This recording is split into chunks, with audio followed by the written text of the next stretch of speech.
Good afternoon, everybody, ladies and gentlemen. I'd like to call the meeting to order, and if we have Ms. CHATHAM do the roll call. All right, Dr. Miller. Here. Mr. Farmer. Present. All right, we'll note that that's by phone. Mr. Warren. I'm here.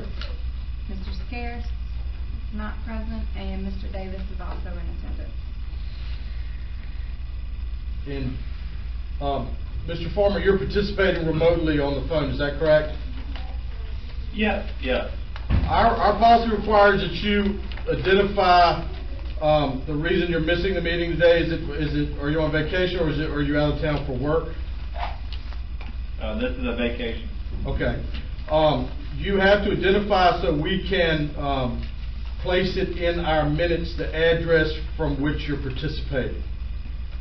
It's 328 Sandpiper Court, Nags Head, North Carolina.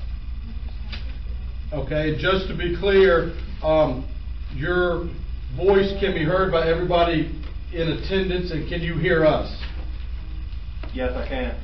Okay, and you're limited to only participating remotely to 2 meetings per year, and I checked with Richmond today, and it's 2 per public body.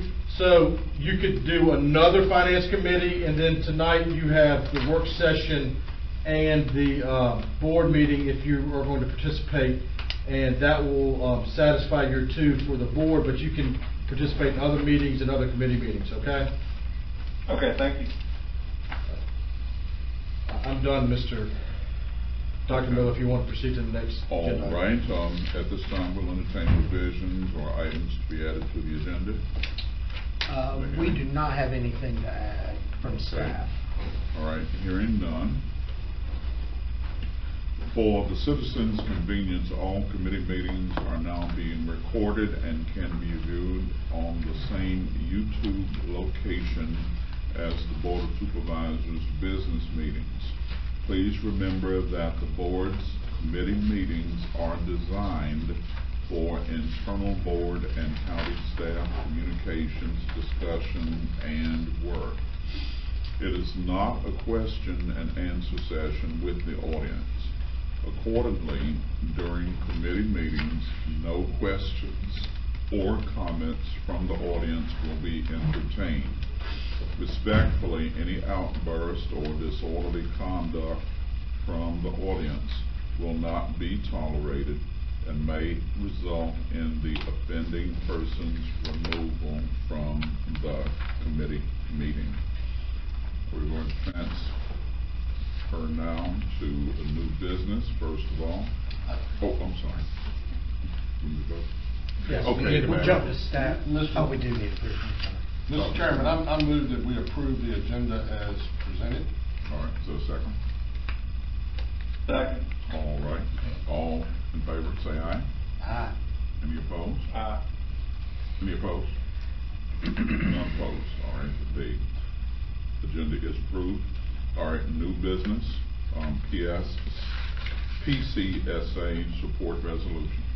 If we could, Dr. Miller, we'd like to jump ahead to staff reports. Okay, all right. Just to buy some time. Okay. I tell you what, since the sheriff's here, we can go reverse, if it's okay. Okay. We can go in reverse order. For here. Okay. Yay! Yay! Right. Yeah, we'll follow Hey. you guys. So I'm a little late. Hey, buddy. Get my mouth fixed. So you got any extra Oh, notification? relinquish? Oh, Yes, sir.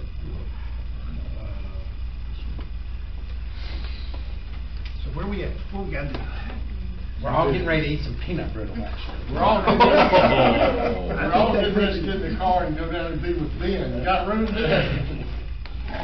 So I'm just saying, you can leave my mouth shut. I got a lot of talking to do tonight. Oh, gosh. It was some disturbance in you there, Bob. I couldn't get I said, on we're all getting ready to get on the bus and come down and have the meeting with you. You got room for us? Yeah, it's something going on in the phone lines, man.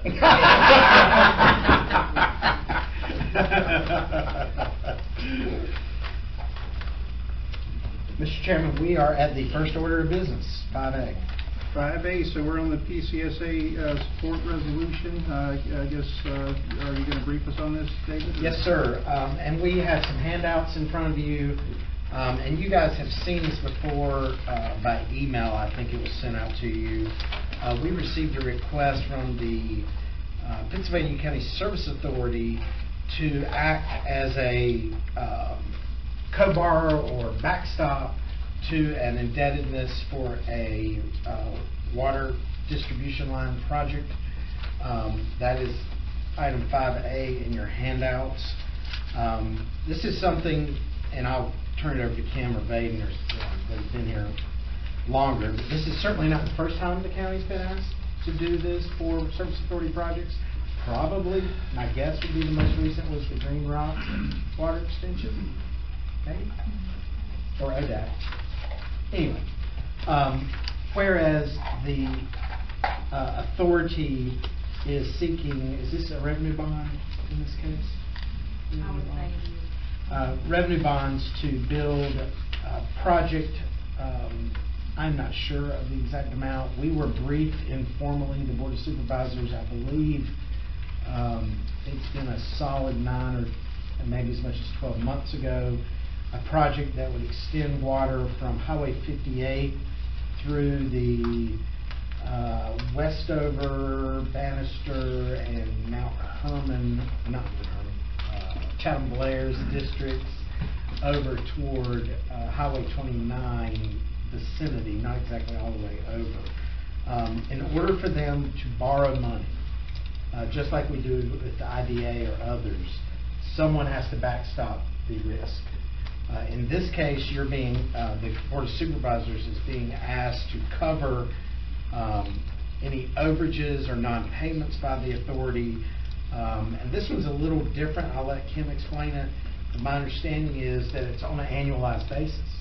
So if every year the Board of Supervisors would be briefed on the Pittsylvania County Service Authority's financials, and if they garner less revenue than expenses to cover this project, the board would on an annual basis be required to appropriate the difference.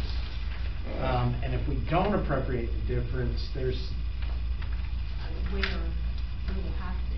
I mean, the way this is written, that's the way I take it. It will be our responsibility. Yeah, just quickly, a couple things you should know. If you look at number 2 on this agreement, basically it says that the PCSA who's borrowing the money, they're supposed to use their best effort to have the proceeds generated from operation of this line to offset the debt service. Then on number 3, it says no later than May 15th, if they're going to have a shortfall, they are supposed to notify the board, which is the Board of Supervisors, what that shortfall is going to be. And in paragraph number 4, the county administrator shall include this annual deficiency amount in our new budget starting July 1. And by July 15th of every year, we're supposed to send a certificate stating whether the board has appropriated the sufficient amount to cover the debt service. Then it goes on in 5, 6, and 7 and says that if at any time your budgeted anticipated annual deficiency number still doesn't cover it, it says that we are going to cover it, and in fact, if we do not, the state can come down and force us to remit any monies that are due at the next board meeting to cover the deficiency for this debt service. So unfortunately, we don't have better information for you. We don't know the cost of the project. We don't know the anticipated financials. We don't know what the rates are going to be to recoup these funds. It was kind of a blind request by the PCSA to the county. This was an opportunity, or the first opportunity we had, to bring it to the board's committee for discussion as to how you would like for us to move forward with this request. I'll open it up for any questions, concerns? Anyone?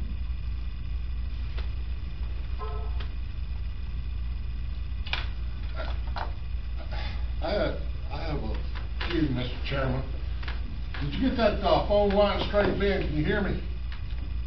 Yeah, it's a lot better now, Bob.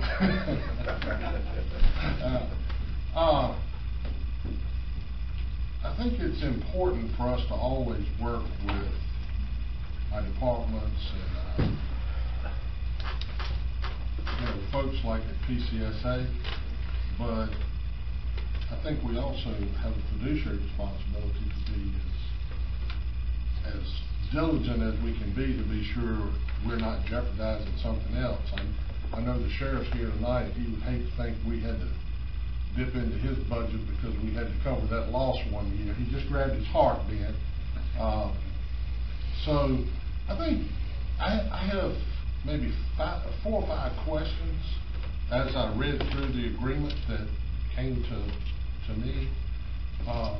We probably need a better understanding of PCSA's alternatives and priorities to the project. I think we need to know, how many customers they anticipate to come on the line, and has there been any surveys by those folks surrounding the line to see, really how many of them are interested in coming on the line? Because they got to come online in order to be able to service the debt. And how much is the present water rate, and what will the water rate be on the new line? And will it be sufficient to cover the cost of the debt? The other one is, this PCSA, they have a little over $3 million, I think, in reserve based on the audit reports I've reviewed. Do they plan on using any portion of that $3 million to pay down on the project from the beginning? And do they have any other significant or even insignificant capital projects anticipated for the next 10 to 15, 20 years? Because we don't want to get hung with another, not hung, but we don't want to back this and then find out we got something else that's major that's going to potentially put us in the same basis, the same situation as having to cover more debt. I just think it's about being fiscally responsible. So I would like to recommend that staff reach out to PCSA and Mr. Adcock and the engineers that they use for the project, and the finance director, invite them back to a finance committee meeting so we can discuss together and get all the answers, so we are doing what we should do for the citizens. Because again, we run a pretty tight budget, and if they came in and said, y'all gotta pony up a payment, that's right, it could create a real problem for us. And I just think we need to be sure that as much as we can that don't happen. And it's no knock on PCSA. Obviously, when you look at their financial audits, their capital fund has grown the last several years, so you would think it would be okay from that standpoint. They take quite a bit of depreciation, but they got a good situation over there. Somebody usually pays the bill and they take over the asset, and it's a revenue producer, so you got a pretty good deal going on over there. But that would be my thoughts, is to ask them to come and give us more information. Any other comments from the board members? Yeah, Mr. Chairman. Go ahead, Ben. Yeah, I agree with Mr. Warren. I feel like we're a little bit in the blind here, and I'm shocked that they don't have a representative to answer our questions. So I would feel more comfortable, like I said, inviting them in to have that discussion face to face regarding the details of this agreement and plans for the repayments and so forth, versus just supporting this resolution without us doing that due diligence. Well, go ahead, I'm sorry. Go ahead. No, sir. Okay, the thing, Mr. Chairman, pardon me. Backstop, I don't like that, and I don't like being, as Mr. Performer says, I don't like being in the dark either, and I don't want any excitement, and I don't need any drama. And in my opinion, the way you become, in my opinion, and I believe this is correct. The way you become successful is through communication and transparency. And candidly, I don't feel like I'm getting enough information nor transparency from the PCSA. Not throwing anybody on the bus. That's just the way it is. And I need to know something that way. If I've got a variable that I've got to manage, I've got to know what the variable is and what they're looking at. I need to be right there. I should have the information too, because we're the ones that's got to sign up and sign the check. So I agree with Mr. Farmer and Mr. Warren. Thank you, Mr. County Administrator. You're next. Thank you, sir. I was only going to suggest that at the conclusion of this meeting, if you want to set another date, I can send a letter to Mr. Adcock, outline some of these items that we would like addressed specifically. Quite frankly, I think it'd be a good idea to get a full understanding of the routing of the project, the purpose of the project, the outcomes they're trying to achieve. I heard Mr. Warren say something about future capital projects and their rate, a rate analysis of where their rates have to be to pay this situation back. In the past, and I've only learned this by watching the debt payments, is the county has paid for a significant portion, and I mean close to 100% of the capital of this authority's infrastructure. And it has not been paid back through the ratepayers on a one-to-one basis. I think a case in point is the Green Rock project. I think there's The Chatham water tank and the Ringgold. Chatham water tank, Ringgold water tank. How about the Old Dominion? We didn't borrow money. They didn't borrow. borrow money for that, so it was probably a grant. Right. So, you know, we've talked about this in the past during budget development about citizens in Straight Stone paying for water being consumed in Mount Herman, and in some ways that's what we're talking about again. And we want to make sure that doesn't happen on such a large project.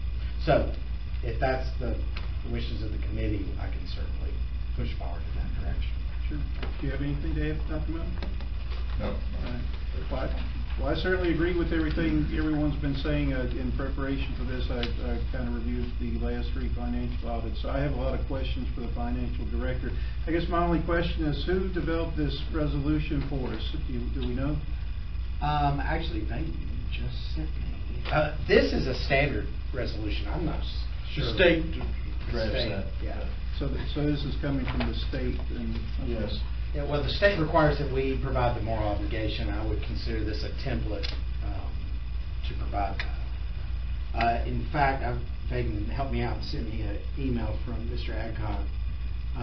They are looking for financing through the Virginia Resource Authority, and they require that this or something similar be attached as part of the application for funding. I would also like to know if there was, to be sure to find out, did they look at any other alternatives or providers to, if the line is needed in that area, I certainly understand and we need to, if it's a need for it, we need to do it. But, you know, let's be sure we're doing it in the most cost-effective manner. So, and you know, I'm sure they're checking it, but I feel more comfortable if I heard it from them. How it happened. Okay, we're ready to move on. Any final comments, anybody? There they are. Well, we're ready to move to the next item. All right, volunteer fire department request to redistribute unearned fiscal year 19 bonus amounts. I think it'll be funny for you to know, Ms. Holly Kazee just emailed me that these documents are not left to Elmo, and here they are. Did she come in? Yeah. She's quiet like a ninja. She is like a ninja. You laid them right there. She sure did. I'm going to let Mr. Slint present this item. I will, while he's catching his breath, I'll preemptively say that we just finished our first year of contracting for a fee certain amount with each of the volunteer fire and rescue departments to provide service. There were several benchmarks in that payment schedule. They had to meet training, roster, response minimums to be in not be in breach of the contract with the county. There are several departments that did not meet their response guidelines. And there's been a request from the Fire and Rescue Association that the unused portion, and in general, that unused piece or the kicker we were providing for high-performing departments, was it 10 or 15%? It was additional 15 at the end. Additional 15% above their contracted amount. So we've had several departments that didn't make that benchmark. It's not a ton of money, but the ones that did make that benchmark, in consideration of the, let's call it extra effort they provided to cover for those that didn't, are asking for your consideration to disperse those funds among those that did perform well. Is there anything left to say? Ditto. I mean, I will say, and I do want you to understand, a couple of departments that, I hate to use the word underperformed, but didn't meet some of their standards, like Gretna is a good example of a merger. And now, they're really hitting it. And they're 70+%. They're doing a very, very great job out there with the merger. And they got good leadership. And that's making a difference. Callan's struggled, but Callan's realizes that, and Callan's taking some steps to try to fix theirs as well. That's another place that, they're big supporter of what we're doing and trying to fix things. So, those are two I definitely want to point out that I think I've seen Mount Hermon met their go, but they've even now are doing even better too. So, and then we had a lot of agencies that stepped up and covered a lot of other places. And sometimes where you maybe see somebody that's in the high 90s, they would probably reach 100%. But one of their issues is they get multiple calls at a time. Or they may, we've had a couple times where they don't have enough vehicles to answer calls. So we do have some of that. Ringgold is a good example of somebody too that runs a lot of repeat customers, lack of a better way to put it. And Blair's picks up a lot of second due area and helps. But what you're seeing is their primary response area is what we look at. And Chris, what was the minimum? Was it 70%? 70%, yes. So what we're considering this evening is the reapportionment of those, or the funds that are related to those departments that right. didn't hit 70%. And those are Chatham, Gretna, 640, Dry Fork, Mount Cross, and Cowens. 1, 2, 3, 4, 5. And those funds, those unused funds total, what was it? Just over 15. About 15,000. Yeah. So front and back. 15,049. 15,490. Cowens was an example of they did get over 70. Well, they hit 100% of their fire costs. So we didn't want to hurt them, so we gave them half of their pot, just to Good idea. I didn't want. I mean, the goal was not to hurt anybody. We want to help them as much as possible. So, Yeah. And I think a lot of these folks are wanting to use it. And I'll give you a good example, like Gretna, now through merge. Fire department's got a real equipment issue that they need to come in today with some help. So I know where their money will go, as an example. So, and some of them are going to use it for some of the additional fuel costs they had last year, those kind of things. So. Any comments from the committee?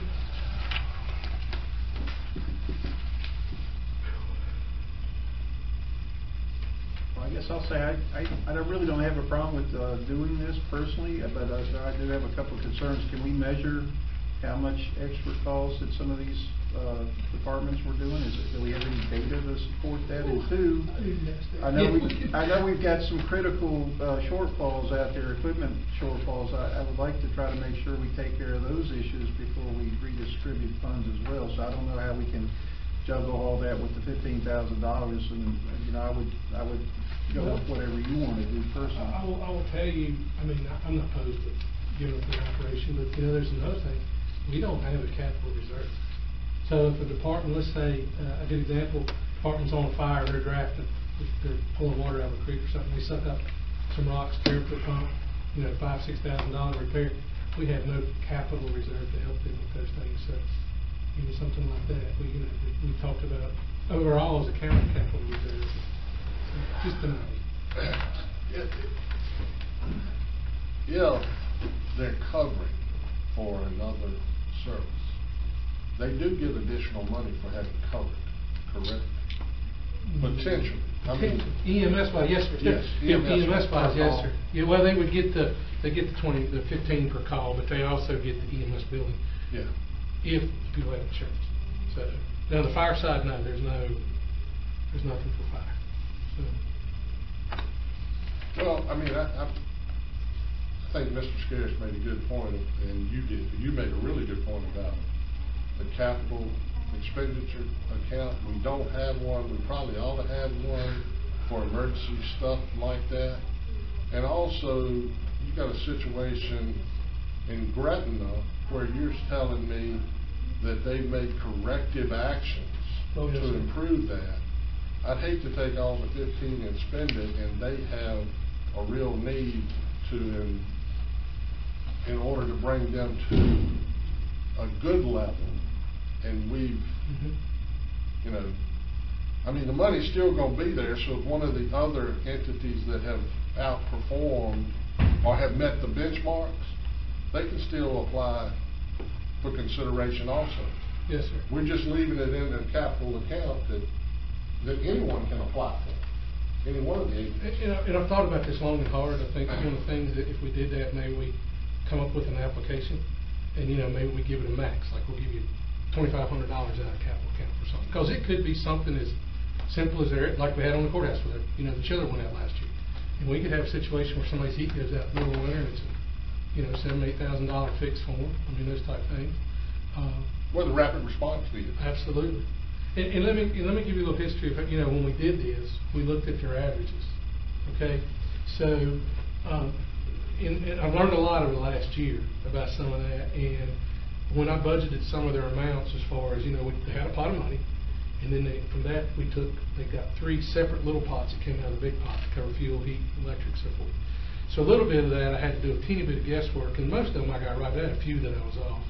We looked at averages, but some of them had changed some things that we didn't know about, and I don't think they really ever kept up with it. But at the same time, some of these agencies had some really good treasurers, and they knew how to pull their money from the county the right way. Some did not. Well, now it kind of cheated them in the long run when it looked at the averages. And I was having this talk with one of the guys at Gretna the other day. That's an agency that had fallen behind, hadn't been really doing it. They have the largest call volume. So in doing that, their expenses are going to go up now. After really, they're hiring somebody to run calls during the day, taking care of that themselves. They're looking at nighttime, so the fuel costs are going to go up. Now they'll make some of that back in billing, obviously, but we still have a huge amount of uninsureds in this county. But that's an agency. They've raised a good point. We might have a shortfall in the long run. I said, that's a really good point. So I think at the end, we go through this coming year, and the next year we really need to look at. Of course, we have a commission to help us with those type things. But but we have a lot of agencies who are truly trying to do what they're supposed to do. They realize they remember why they're here, why they exist, and what they're here for. So, and they really work hard to do that. Mr. Chairman, you just mentioned something else that makes me think makes that a good idea to think about putting in capital improvements, and then they can petition with you and the commission to give oversight to this $15,000. And that way, like I said, it could be used in Gretna, it could be used in Kirk, it could be used anywhere in the county that's deemed. Yeah, as long as we can dictate, this is priority one type of thing. If there's something really critical, I think that's a good idea. And we could draw up some guidelines and application, some of that process, but I think we also have a max on that too. So. Following that thought, which is where I was, I think before we make anything formal or formal recommendation to the full board, maybe let us come up with what that box is that we want people to play in. Also, without sticking my foot in my mouth, and I see Kim looking at me right now, is wondering how much capital we didn't spend in the FY19 budget, and we could use, because the intent of that budget is to support these departments, and if there's unused capital money from FY19, this would be where to put it. Absolutely. And it wouldn't be, I think, the box we want to draw. See, I'm putting my. That's Chris's money.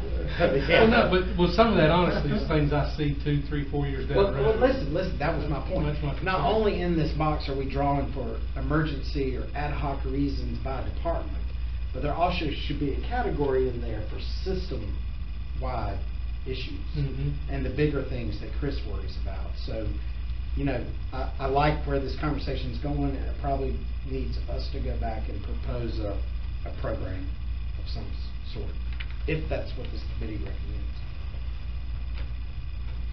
I'm very comfortable with that. Are you tracking all of this, Mr. Farmer, or are you agreeable? Yeah, my only, if I'm following it correctly, my only thought is, the goal is to not have any overage fund. If everyone's meeting their commitments, then there's no extra money, correct? For operations, correct. So, my point is, if we do this, I think we're being very good stewards of the funds as far as the capital improvement, line item. But 2, 3, 5 years down the road, you know, hopefully that's a smaller and smaller amount of money, and they're based on their call volume or their call responses being increased. It could create a, well, you know, you guys give me this money last year when my air conditioner broke. Well, this year, sorry, but there's no money in that account because everyone was successful with their 70%. So I think that's something that they need to be mindful of as well, that this, hopefully, this 15,000 is the smallest it'll ever be going forward. Hopefully it should be less and less. Good point. Well, to echo or piggyback on what Mr. Farmer said is, and Kim, don't give me the deal. You and Mr. Slim. We could always, to your point, Mr. Farmer, is if that started being to a point where there was nothing in there to really at all to be able to assist with those emergency needs, because I think they're always going to occur, we could look at it every year, and if there was carryover, we ultimately could develop it to be a portion going for A and a portion going for B. Yeah. Yeah. Yeah, I'll follow that. That's good, Bob. I agree. Okay. All right. Any other comments? Are we ready to move on? All right, I'll take that as a yes. We've got number 6, staff reports. A, fiscal year 19 year-end update. Well, honestly, I don't have anything to report at this time. I ran some reports yesterday, and I contacted the treasurer because the numbers were way off from last year, and I knew there should be much better. They're still working June payments. And so I don't have good data to give you as of yet. So, in lieu of that, I thought it was best just to not say anything at this point, because I hope it's gonna turn out a whole lot better than it looks right now. Well, hopefully we'll be having another finance committee reasonably soon with good data. Yeah, with good data and with PCSA. Maybe you coordinate when she gets good data. Yeah, and we hate it. Kim said we got about a $4 to $5 million difference of where we ended last year and where we ended this past year. And a lot of that's because that due date changed to June 20th. Last year, it was June the 5th, and so by the end of June, they had worked all of those payments. And so you pushed your deadline a little further ahead, and therefore they weren't able to get all that done. Anything else on that topic? All right, let's move on to B, solid waste capital report. Okay, we are in the process of trying to buy our 3 sites for the future convenience centers. You also have an item on the agenda tonight for some modifications to the Rogers 622 site. I think that's about $96,000. Don, when we sent out the agenda package, we didn't know what our future funds would be for next year for capital. And we talked about maybe, deciding which projects we want to do first. I got updated numbers from Kim this afternoon, and it's looks like this current fiscal year, we'll have about $975,000 in capital. And, there's a truck. Now, if you look on this sheet here, there's a roll-off truck for $134,500, which we're also asking you to award bid tonight. Now, that truck is actually about $155,000. So if you take off the 155 from the 975, that tells you what we got left to start building compactor sites, and if you want to move forward on this block site, I guess after seeing these numbers, I think we do have enough funds to start on the compactor site. We probably do have enough funds to do the Brosville site here, and you've got a picture of the site there. It's an odd sight when you get 3 or 4 cars in there at the same time. They get all jumbled up. You got people backing out trying to get around the other cars. Our cardboard and our newspaper recycling boxes, you can barely get to them. They're not very accessible there. You notice our can boxes is that red box, which is on the other side of the parking lot. So, Tom, we did a design, and I passed out a picture of that. If we do those modifications, which is on the proposal tonight, is about $96,000. It'd be we drive down in the compactor would build right the recycling boxes would be in the middle, and you drive around those, and you go to the overtop box, and so it would be a circular pattern where people wouldn't have to back up and get out of everybody's way and get confused. And we also, the apron on this site where you first turn off the road, there's a big pothole and everything, and that entire apron needs to be done again. So I guess our biggest takeaway is we think we do have enough funds moving forward next fiscal year, to move forward on the Brosville site, to purchase the land for the compactor sites, and start the movement of the building of those 3 compactor sites. We won't do it all in a year, but I think this gives us enough capital cost. I think, we're comfortable moving forward on those items. I'll try to answer the question. Well, I'll start on this one. The only question I have is, I've been up to this site, looked at it 2 or 3 times, because you said to the Solid Waste Committee that this is a problem site, and I agree it's a problem site. I just don't want us to not remember that,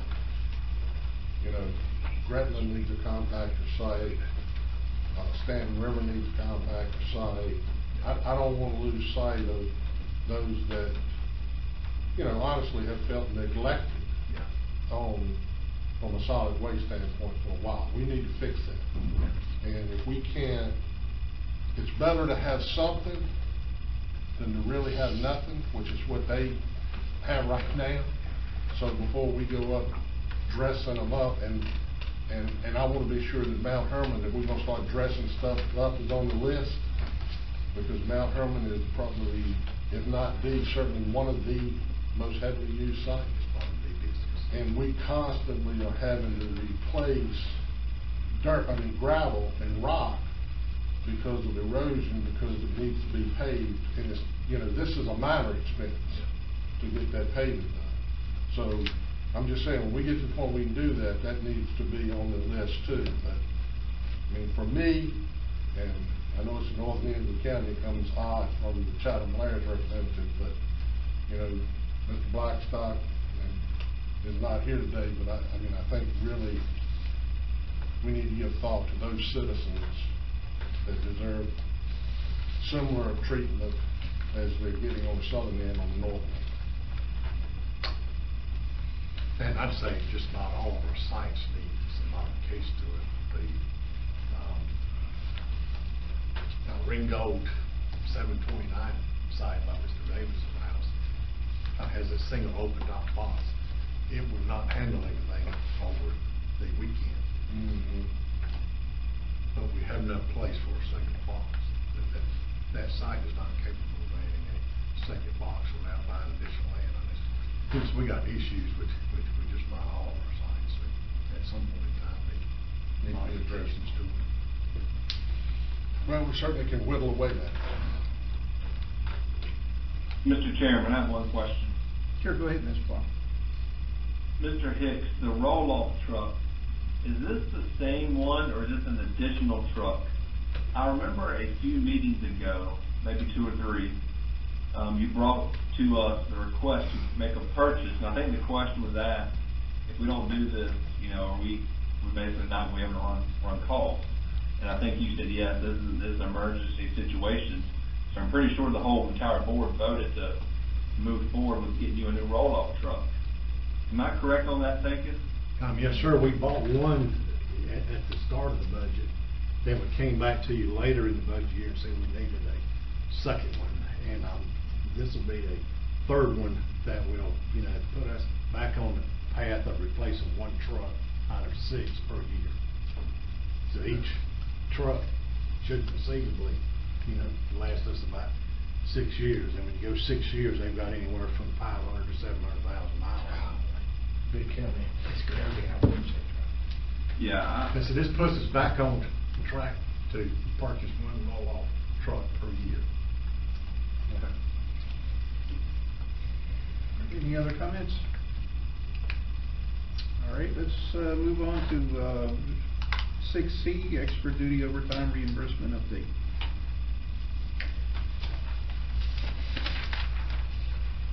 So, it's coincidental that in how many hours? 15 hours, we've got a meeting with the Sheriff's Department, and I haven't had a conversation with Mike about this, but my instinct and what I read in the email and my gut tells me this issue may be solved. But tomorrow, Kim and I are going across the street to meet with the sheriff and his leadership team. As you recall, MVP has asked for some extra duty, is that the right word? Extra duty overtime security, forces. And they're paying very generously, which is awesome for our guys. They're paying $50 an hour, which is fantastic. And I believe we're staffing 24/7 on that site. One site is shut down with anticipation of coming back online in about 2.5 weeks. Okay. So we only have one site now, it's Oxford Road. Gotcha, at Pig River. Right. Gotcha. So they've been very generous and have provided significant funding to give our guys the opportunity to go down and protect MVP's assets and at the same time make a good off-duty pay. That's called extra time in the sheriff's world, which means it's not part of the day-to-day duties. It doesn't qualify as overtime on our books, but somebody else pays that to the 100% mark is the goal. So we're paying our guys $50,000, but it's not covering the difference that accounts for FICA. Is there anything else besides FICA that's not being covered? Equipment. Ancillary use of county equipment, yes. So we asked Mike, throughout a couple options, can they pay a little more to cover this extra cost? Should we drop the rate of pay? And I think there was one more, and I don't even remember what it was. What would you like to say, Sheriff? Well, I think you did a good job of covering that. And of course, the off-duty assignments is not something new. We do that all the time. We get requests from churches, schools, the courthouse. So it's not a new program.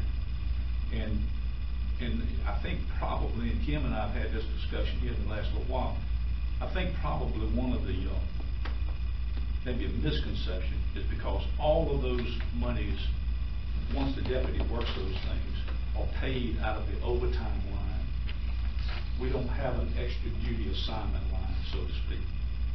So what we've come up with, what we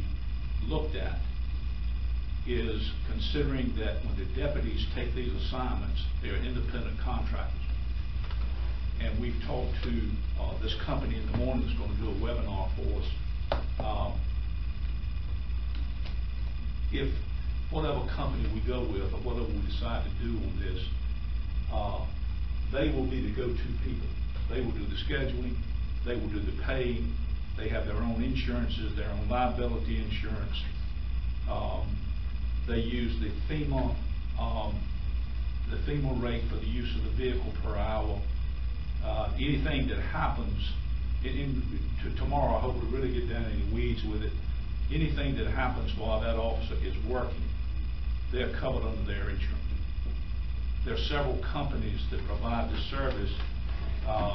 Connie and I have been in contact about whether it's a service or a procurement. It's no cost to the county, it's no cost to the sheriff's office. The vendor is the people that will pay for that service. If the deputy, and Kim, I think especially Kathy will like this, if the deputy works this week, the company pays them next week, and then they get their reimbursement from the vendor. So what we have to decide as a group is, we have things such as grants, they work extra duty. We have board of supervisors meetings, so who do we need to include in those policy decisions on who's doing what? And I hope that we can work on that tomorrow. I really like that idea, and I think the guys would too. And so, and just as in doing the research across the nation, the average per hour for certified law enforcement is $40 per hour. That's for security. And they're protected under the color of law. They have full arrest authority and those type things. So in the morning, I'm really looking forward to that webinar in the morning. I think we can really make some progress on it. And they'll filter down, and the deputies will get about 40 before paying taxes. They will be paid the 40 rate, plus that FICA will be added on toward the vendor. Sure. Then whatever rate we decide on. Yeah. Whatever rate. And so all of those fringes will be added on to the vendor. Then will we be billed monthly for whatever they pay? Do you know how that'll work? I guess we'll find that out tomorrow. Well, and what will happen is, let's say if it's two deputies and they use the county's assets, the car, that will be added into the cost. The companies will send the county the revenue for using those cars, and they'll be paid weekly. Ever how you want to set it up, like we did the ACH setup for Mountain Valley. The deputies will be paid by wire transfer or direct deposit, ever how they set it up. So what happens is, whatever company, there's several companies out there that do this, and we're looking now for the best percentage.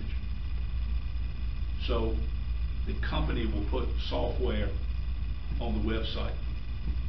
So if I'm a vendor and I need security, I'll go to my website, our website, and I'll say, okay, I need security, so I click on to that link. A form populates, you tell whatever company we deal with what you need, what the rates are. And so they start the process. They send the contracts out. The county doesn't have to do anything about the contracts. They send the contracts out. So every deputy on their phone, if they want to sign up, they'll have an app. And they'll get a ding, say, hey, there's an opportunity. Am I off that day? Can I work that? And so they do all the scheduling. All of that's done through the company. Are you comfortable, because, you've given up a little bit of, control or oversight with this. Are you comfortable with that? Are they going to coordinate with you to make sure They they're do. not stepping on your feet? Before any assignment goes out, it has to have a check by the sheriff's office. Okay. I just want to be sure you're...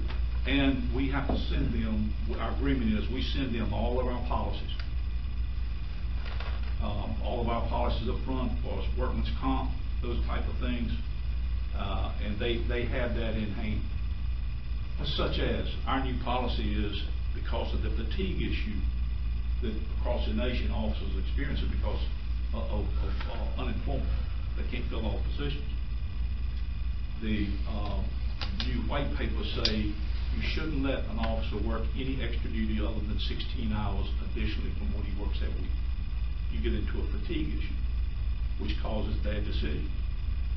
So in our policy and in their program, they will have scheduled, okay, Mike Taylor's already worked 14 hours this week, extra duty assigned. So if I try to sign up for an 8-hour stint, it's not going to let me do that. That's just one kind of a checks and balances that they'll provide, which I think is pretty neat. I think that will help us. But it'll cover the assets of the county, workman's comp, it follows Virginia law. It's in addition to anything we have here. $3 million policy, false arrest policy, $3 million policy. It's the greatest thing I've ever heard. What a great idea. Yeah, I mean, why would we not do that for our folks? I mean, Yep. it don't make sense not to do it. It sounds like it takes the scheduling and administrative burden off the sheriff's department. Almost 100%. Yeah. And the issue of payments, making sure they get the payments on time, and the reimbursement from the donors. Some of them sometime are kind of slow coming back in. Will they withhold federal and state taxes for them? You get a 1099 at the end of the year. They get a 1099, not a W-2. You got a 1099. So they're not gonna withhold federal and state taxes. So that's something, yeah, we need to make sure they're aware of that, because you don't want them to get, hypothetically, make $8,000 or $10,000. Nobody took any federal or state taxes out, and all of a sudden, Uncle Sam's calling and saying, you gotta send me $2,000. They ain't gonna be happy. Probably need some extra security. Do you need any action from the board on this, David? I'm all for this, so if, I'll tell you this too, in just doing research, and Connie and I have been back and forth today, Fairfax County, Virginia is about to sign on with one of the big companies that we're looking at tomorrow. So our question is it procurement or service? Connie seems to think it's a procurement issue. If we do, we need to go out on RFP, but we may be able to piggyback off Fairfax County. That we will. That's your answer. Because right now, you withhold fed and state taxes And it even just on shows theirs. up on their W-2. Okay. So I think that's really important that we educate our deputies and they don't get a surprise. Maybe they want to if they're going to participate, they want to maybe adjust their federal and state withholdings over here on their base salary to offset it. I'm just saying, that'll be up to them, but I mean, I know y'all will. This company Please take time with them to make sure they get it. The company even takes consideration in driving time. Let's say if it's 20 minutes to the assignment, when that deputy hits that app on his phone that morning, he signed on it. So at that point, he's covered by their insurance. The car is covered by the insurance. How do we lose? I don't know. I can't And the wait. deputies win. I mean, I that's can't a wait to great see it. deal. It is, I mean, I From what I really hear. like. do you take any action today on this, or just? No, give your the intent was recommendations? just to let you guys know that we were gonna see the sheriff tomorrow to talk about solving this problem, and, I pinged the sheriff this afternoon, and sounds awesome. And you've checked with this company, it's got good reviews and everything? Yes, they're in 50 states. 50 states. So it seems like a I'd say good- Fairfax is a good sale. Yeah, I'll make that easy. Well, we will, Thank you. Kim and I will be at the sheriff's office tomorrow morning, and we will, brief you on the Friday update of what we see. Okay. Whatever the next steps are. Good deal, thank you all. Good deal, bud. Thank you, Sheriff. See you all in the morning. All right, well, Thank you. that gets us to item number 7, matters from the committee members. Does anyone have any comments?